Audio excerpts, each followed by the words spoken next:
শেষ করে যখন আবার গাড়িতে উঠে তখনই তারা গোলাগুলি শুরু করে, মুহুর্মুহু গোলাগুলি করে এবং গোলাগুলির পাশাপাশি তারা গাড়ি ভাঙচুর করে, পুলিশের উপর হামলা করে, সেনাবাহিনীর উপর হামলা করে। ওয়ালটন এখন দেশের সীমানা পেরিয়ে পৌঁছে গিয়েছে 50টিরও বেশি দেশে। ওয়ালটন, ঘরে ঘরে, বিশ্বজুড়ে। জুলাই যেমন ছিল কিন্তু পুলিশের এখন তেমন নাই। পুলিশ এখনো সেই নিষিদ্ধ লীগের প্রতি পুলিশের এখনো আনুগত্য আমরা দেখতে পেয়েছি।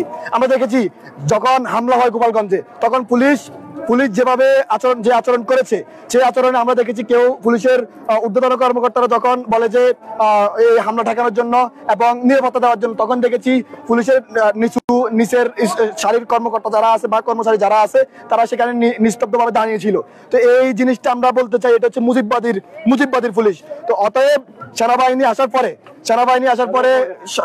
আসার পরে পরিস্থিতি কিছুটা নিয়ন্ত্রণে আসলেও এখনো আমাদের বিপ্লবের নেতারা বন্দী অবস্থায় আছে, অবরুদ্ধ অবস্থায় আছে।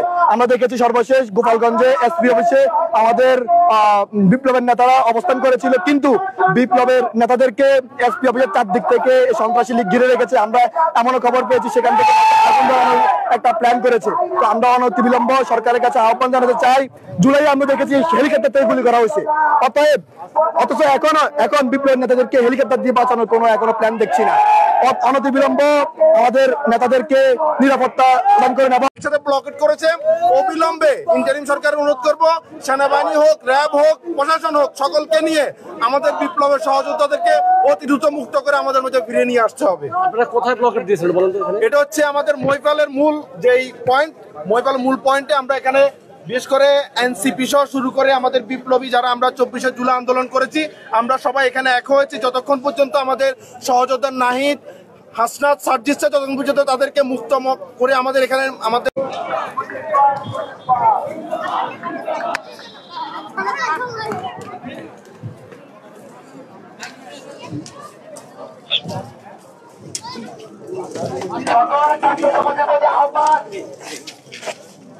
যতক্ষণ না পর্যন্ত আমাদের ভাইরা উদ্ধার হচ্ছে ততক্ষণ